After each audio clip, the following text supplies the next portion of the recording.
I've been there several times. I want to come back eventually. We'll see what happens. That's awesome. Yeah, whenever we have the vaccine, you should come. Yep, because there's a lot of Star Wars fans in Brazil, and they're all very good. They all speak English because you speak Portuguese, yes? Yeah. Yeah, it's very, very difficult. I think 3PO speaks Portuguese because he is fluent in over 6 minutes of communication. But I'm afraid I speak a little French, and my book is out in Spanish, which isn't quite the same thing. But it is out in paperback. And I talk about the original Star Wars holiday special that we made in 1978. And I'm the only person on this planet, or indeed anywhere, who is in both holiday specials. How's that for being special? That's amazing. This one, I have to tell you, is different from the one that people may remember. And you can catch up on YouTube to see what an extraordinary program it was.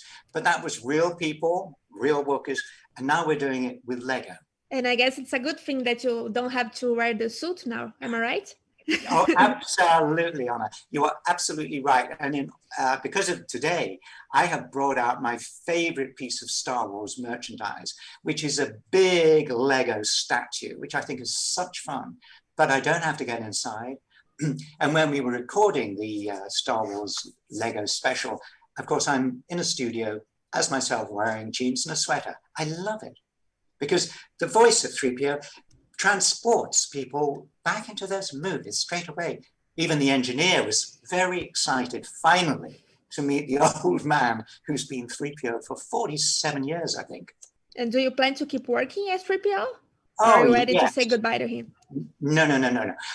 When you read the book, you will see towards the end, I talk about what might happen in the future. I have to say it was written before COVID, but that will change in due course. And I will be traveling, and I will be doing all sorts of events as the person who is C3PO. Right now, I can do recordings in the studio very easily. So I'm very lucky. And do you think 3PO is one of the most important characters in Star Wars, right? Because he's the one that teaches us the most. He's always being ignored, and he's always so kind and polite. Yeah, you are absolutely right. And he is, well, I was going to say he's very patient, but he's not really. But all his impatience comes from a lifetime, an existence of being put down, ignored, treated as nobody. And he's usually right about things. And he's usually right about being cautious and careful. And he's full of good advice. But of course, like many humans, the stars of Star Wars don't want to hear it. And so, couldn't care less.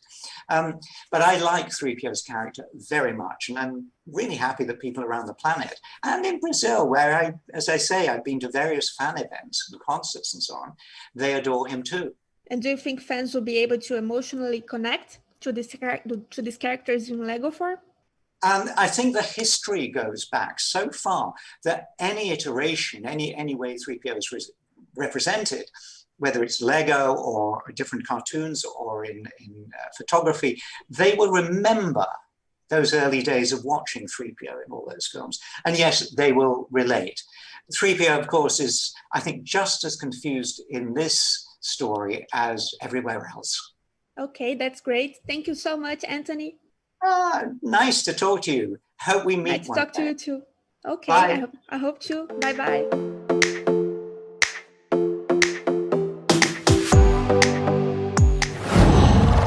Wow.